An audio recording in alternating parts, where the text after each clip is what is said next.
Welcome to the Launch Capsule. With your host, James DuBos. Buckle up because your launch capsule begins now. Liftoff. We have a liftoff. Welcome to the Launch Capsule. I'm Jim DuBos, and in today's episode, we're going to focus on the letter of intent. This is truly the most exciting document you're going to get in the process itself. And so in the previous episode, we discussed the indicator of interest process, where you're basically putting out the one-page teaser. You're going to sign a non-disclosure agreement with those interested parties. You're going to push out the confidential information memorandum. And then from that process, you're going to generate letters of intent.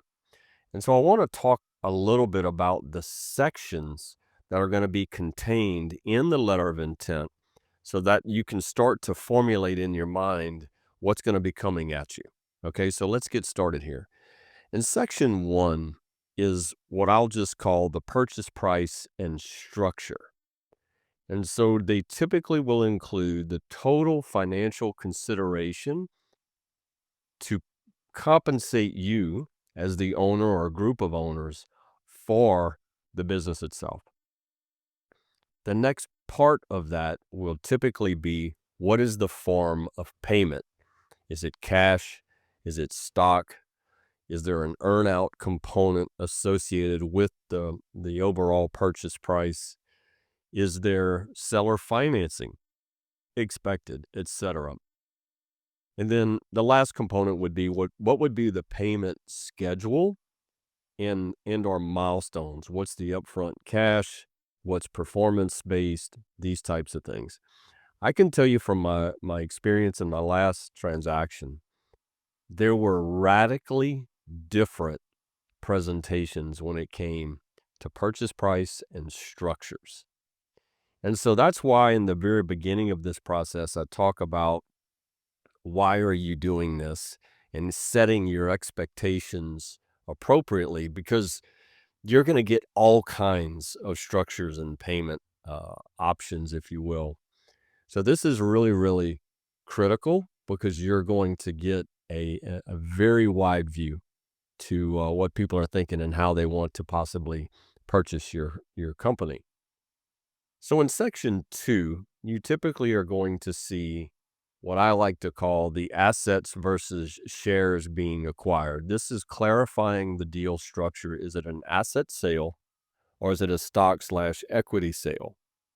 Because that's going to have significant taxing impacts on you, which is why you need that CPA and tax advisor on your team to help you understand the implications of the type of deal structure. And here, if it's an asset or a liability to be excluded, they're going to list those specific assets that would be acquired and any liabilities that would be excluded in the letter of intent itself. In section 3 is what I would refer to as the timeline. So here they're talking about the timing for due diligence, a potential target date for signing the definitive agreement and closing, and ultimately the waterfall of financing flowing into the group. And so that's a normal element inside of the letter of intent. Section 4 gets a little bit into the meat and potatoes of the actual process, which I refer to here is the due diligence terms, the duration and the scope of due diligence period, the access to financials, to operations, to contracts, and to key personnel. Now look, due diligence, particularly in high 7-figure and 8-figure transactions, is going to be a very onerous process. I actually created a program helping entrepreneurs who were thinking about a sale to prepare for the due diligence process and burden that is going to be placed on your team, because it is going to be very onerous. Another element that impacts the level of detail that goes into due diligence is the source of funds and capital being used for the acquisition itself. So as an example, if you have a venture capital or a private equity fund that is providing those resources, are they also, I'll say, applying for any debt capital to be used as a component of the overall capital of the transaction? All of those elements will impact the level of scrutiny that's going to come at you from a due diligence perspective. So it's just something to keep in mind. So that due diligence term is generally very, I'll say, vague. So really understanding these elements and being realistic, quite frankly, on the due diligence is important. The reason I built the program was so that you could, as an entrepreneur, be prepared for due diligence and have the processes and what I like to call the evidence component. Because typically what you're doing, you can think of it almost like an audit in the sense that you are creating evidence and producing documentation for the element of due diligence that they're asking for. And Section 5 is what I like to refer to as simply the no shop clause. It's an exclusivity clause. And what it does is when you sign a letter of intent, you execute it, you are basically being prevented from negotiating with other parties for a defined period of time. And that can be anywhere from 30 to 90 to 120 days, just depends on the size of the deal. Most letters of intent, it's important to note here, are non-binding. There are some that are binding, but the vast majority are going to be non-binding, which basically means that at the end of the defined period, the no shop period, you're free to walk away from the LOI and begin the process with someone else. And number 6, Section 6 is really the confidentiality clause. It just simply ensures that the sensitive business information is going to remain protected during the negotiation process. That's pretty standard in these types of documents. Section 7, I'll refer to it as the conditions to closing. Specific contingencies that must be met. Maybe it's satisfactory due diligence, it's a board approval they have to go through, as well as your board. Any financing elements like we talked about earlier, are there regulatory approvals that have to be done in order for the closing to take place? So those things will be listed in the LOI. Number 8, like we talked about, it's binding versus non-binding clauses. Most of the LOIs are non-binding. There'll be some elements or provisions that will be binding. Exclusivity is an example. Confidentiality is another example. The governing law, any dispute resolution component, those will be binding regardless of the nature of the LOI. And then lastly, Section 9, the transition and employment provisions. So in this section would be the plans for the seller's role post-acquisition. Are you going to have a consulting agreement, any employment agreements?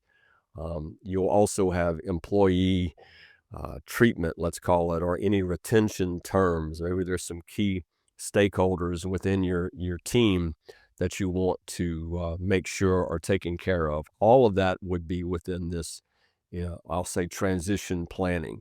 And like I mentioned, in the due diligence program that I created, I have a whole section on planning and preparing for the post-acquisition and transition, just because I know what the seller is looking for. And so look, this is an exciting moment in your journey of exiting your business.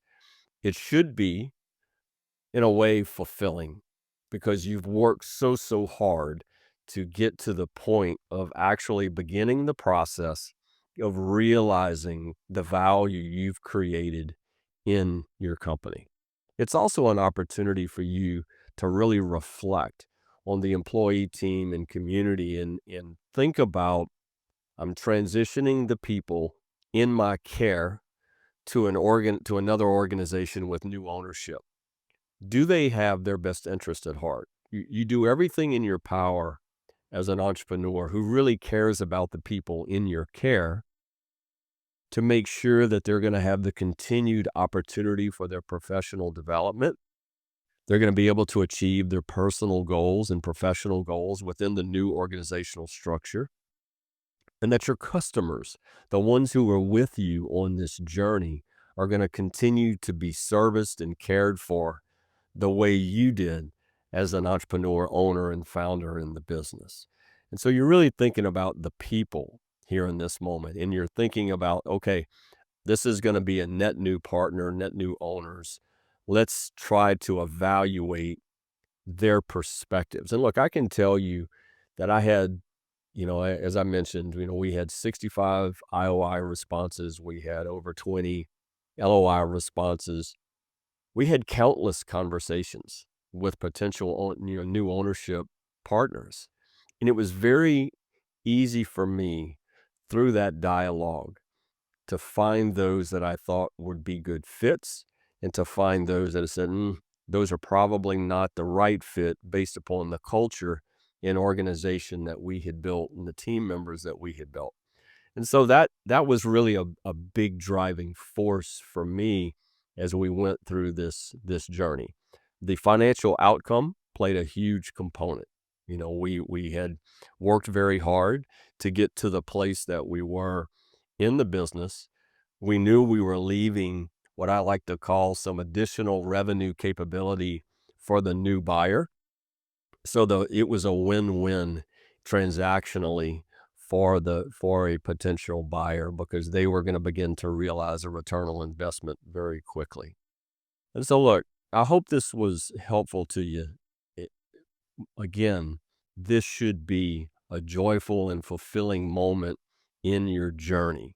And this is now a critical moment, because you're choosing who is going to be the new owner, who's going to be the partner that's going to work with the employee team and the customer community that we work so hard to build. And so as part of this, I created an LOI template that I'm happy to send to you, no charge.